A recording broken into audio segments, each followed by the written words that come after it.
Hi అండి. ఈరోజు మనం ఉల్లిగడ్డ తొక్కు, ఇది మన అమ్మమ్మలు నానమ్మలు చేసే కాలం నాటి కర్రీ.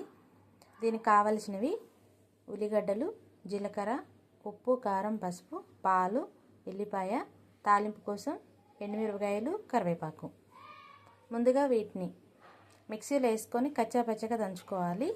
ఉల్లిగడ్డ, జీలకర్ర, ఉప్పు, కారం, పసుపు, ఎల్లిపాయ వీటిని మిక్సీ కొట్టుకుందాం. ముందుగా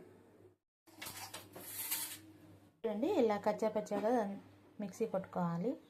రోట్లో కొట్టుకుంటే ఇంకా బాగుంటుంది, కానీ మనకి అవైలబిలిటీ లేదు కాబట్టి మనం మిక్సీలో చేసాం.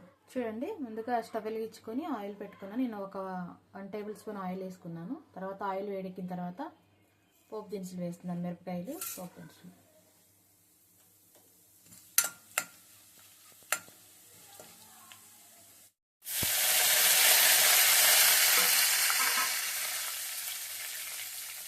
చూడండి, పోపు మగ్గిపోయింది. ఇప్పుడు మనం మిక్సీ కొట్టుకున్న మిశ్రమాన్ని వేస్తున్నాము. అది వేసుకున్నాక ఇది ఒక 5 మినిట్స్ మనం మూత తీసుకొని ఉడికించుకోవాలి, అంటే ఫ్రై అవ్వనివ్వాలి.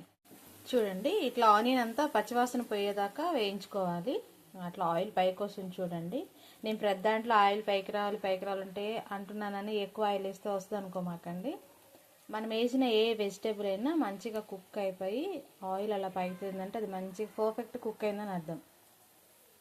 ఈ స్టేజ్లో మనం ఒక గ్లాస్ పాలు వేసుకున్నాం. ఇదే మెయిన్ టేస్ట్ అండి. ఇందులో వేసుకొని తిప్పుకొని సిమ్లో ఒక 2 మినిట్స్ ఉంచుకున్నాం. చూడండి అండి, ఇలా ఆయిల్ పైకి తెలుస్తుంది. ఇప్పుడు పర్ఫెక్ట్ కుక్ అయింది. ఇంకా అంతే అండి, వెరీ టేస్టీ. ఒకసారి ట్రై చేసి చూడండి, చాలా బాగుంటుంది. ఈ కర్రీ చపాతీలో కానీ, దోశల్లో కానీ, రైస్లో కానీ చాలా బాగుంటుందండి. ఈ మూడిట్లో దేనికైనా ట్రై చేయొచ్చు. ఒకసారి ట్రై చేయండి.